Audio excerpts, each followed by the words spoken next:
الرحمن الرحیم السلام علیکم۔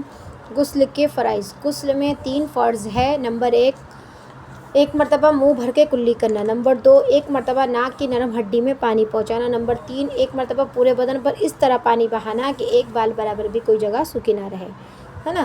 تو یہ فرض ہے۔ فرض کو ایک مرتبہ کرنا ہمارے لیے ضروری ہے نا۔ یہ فرض یعنی ایک مرتبہ ہر کام کو ایک مرتبہ کریں۔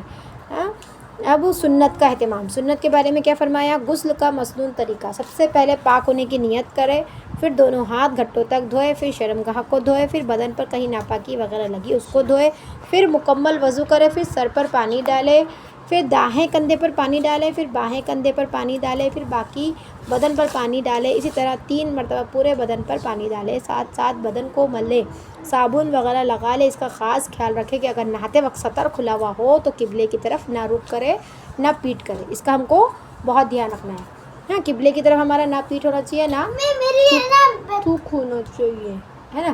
مسئلہ: اگر عورت کے بال چوٹی کے شکل میں بندھے ہوئے ہو، یعنی ایک دم باریک پہلے زمانے میں چھوٹی ڈال دیا کرتے تھے، تو ایسے تو آج ہوتا نہیں ہے۔ آج تو ہم ایک دم پوری بالوں کو کھول دیتے، تو ان کے بارے میں بتایا گیا۔ تو غسل کر کے وقت نہ چوٹی کھولنا لازم ہے، نہ پورے بال کا دھونا لازم، بلکہ صرف بالوں کی جڑوں تک پہنچانا۔ آج تو ہمارے بال چھوٹے، تو ہم ایک دم پورے بال کو کھول کے جڑوں تک پانی پہنچانا۔ اصل کیا بتایا گیا؟ جڑوں تک، یعنی ایک بھی جگہ سوکھی نہ رہے۔ ہاں، اگر بال کھلے ہوئے ہو تو سارے بالوں کا دھونا لازمی ہے۔ جڑوں تک پانی پہنچائے اور پورے بالوں کو دھوئے۔ ہاں، کتاب الطہارت، یہ کتاب الطہارت میں لکھا ہوا ہے۔ غسل کا مسنون طریقہ یہ غسل۔ اسی طرح ہم کو اپنے حیض کے دنوں میں غسل کرنا ہے، اور جمعہ کا دن بھی اسی غسل کرنا ہے۔ ہاں، اگر ہم نے اسی دوران وضو کر لیا ہے، اس وقت ہمارے کو پیشاب پاخانہ نہیں آیا، تو ہم اسی وضو کے ساتھ نماز پڑھ سکتے ہیں۔ ٹھیک ہے میری ماں دینی بہنوں۔ اب فرض کتنی چیزوں سے غسل فرض ہوتا ہے، یعنی واجب ہوتا ہے۔ جن چیزوں سے غسل فرض ہوتا ہے انہیں موجبات غسل کہتے ہیں، ہے نا۔ موجبات یعنی واجب، ضروری والا، لازم والا، ہے نا۔ اس بات کا دھیان رکھیں۔ یعنی نمبر 1 احتلام کا ہو جانا، نیند میں منی کا نکل جانا، اس سے غسل فرض ہو گیا، پہ لازم ہے، نماز قرآن نہیں پڑھ سکتے۔ بیداری میں شہوت کے ساتھ منی کرنا، یعنی بیدار ہے اور کچھ ایسی چیز دیکھ لی جس سے ہماری منی نکل گئی، تو ہم کو غسل کرنا ضروری ہے۔ ہم بستری کرنا، چاہے منی نکلی ہو یا نہ نکلی، یعنی صحبت کرنا۔ حیض کے خون کا بند ہو جانا، یعنی حیض جیسے بند ہو گیا 3 دن 4 دن 5 دن 6 دن جو ہماری مدت ہے، تو فوراً غسل کر کے نماز پڑھیں گے۔ نفاس کے خون کا بند، یعنی بچہ پیدا ہوا 15 دن کے اندر خون بند ہو گیا، یا 10 دن کے اندر ہی خون بند ہو گیا، تو فوراً غسل کر کے نماز پڑھنا ہمارے لیے واجب۔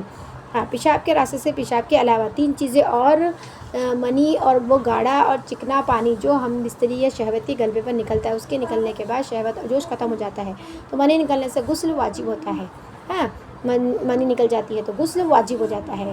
مزی اور ودی، اسی طرح عورت کو بیماری یا کمزوری کی وجہ سے پیشاب کے راستے سے جو سفید پانی، ہاں سفید لکوڈ، ہاں اب کمزور ہے، عورت کمزور ہے، وہ بیمار ہے، ہاں تو اس وقت اس کو اگر سفید لکوڈ جا رہا ہے، پانی جا رہا ہے، نکل رہا ہے، تو وضو ٹوٹ جاتا ہے، غسل واجب نہیں ہوتا، ہے نا۔ وضو ٹوٹ جائے گا، اس کو نماز پڑھنے کے لیے کیا کرنا پڑے گا؟ نیا وضو، نیا کپڑا چینج کر کے نماز پڑھنا پڑے گا، لیکن غسل واجب نہیں ہوگا۔ ہے سفید پانی جو جاتا ہے کمزور بیمار عورت پر، ہے نا، جو کسی اچھی عورت کا بھی بار بار زیادہ کمزوری کی وجہ سے پانی سفید لکوڈ نکلتا ہے، تو اس کو کیا کرنا ہے؟ وضو ٹوٹ جائے گا اس کا، نماز کے لیے نیا وضو کر کے نماز پڑھیں گی، اور غسل واجب نہیں ہوگا۔ مسئلہ: جس شخص پر غسل واجب ہے تو اس کے لیے قرآن کریم کی تلاوت کرنا، مسجد میں داخل ہونا حرام ہے۔ ہاں، غسل جن پہ واجب ہے وہ نہ مسجد میں جا سکتے ہیں، نہ غسل، نہ ہی قرآن کریم کی تلاوت کر سکتے ہیں، ہے نا، یہ سب حرام ہے۔ غسل کرنے کے بعد اس سب پر عمل کریں، البتہ ذکر و تسبیح مسنون دعائیں پڑھنا درست ہے نا۔ وضو کر کے غسل کرنے کے بعد ان کا اہتمام کریں، ہے نا۔ ٹھیک ہے میری ماں دینی بہنوں، ان پر عمل کرنے کی فکر کریں اور اللہ سے دعا کریں، ہے نا۔ ان چیزوں پر ہم عمل کریں گے انشاءاللہ، ان کو سیکھیں گے، ان کو جانیں گے، اور گہرائی سے جاننے کے لیے سنن الغسل کتاب کو دیکھیں۔ سنن الغسل شامی کی کتاب ہے، ان میں اچھے سے پڑھیں، بہشتی زیور ہے، ان کو اچھے سے پڑھیں، خلاصے کے ساتھ لکھا ہوا ہے، اور ان کو پڑھ کر اپنی زندگی کو صحیح کریں۔ اور یہ جو آسان طریقہ غسل کے جو سنتیں بتائی ہیں نا، فرض جو بتائی ہیں، فرض پانی نہیں ہے، کم پانی ہے، تو یہ فرض سے ہم اپنے غسل کو ادا کر سکتے ہیں، ہے نا۔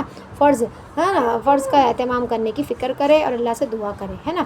انشاءاللہ ہم کو اللہ تعالیٰ کہنے سننے سے عمل کرنے کی توفیق عطا فرمائے، دوسروں کو بھی پہنچائے، خود بھی سیکھے، خود بھی یاد کرے، دوسروں کو بھی اس کی سیکھنے کی ترغیب دے انشاءاللہ۔ السلام علیکم۔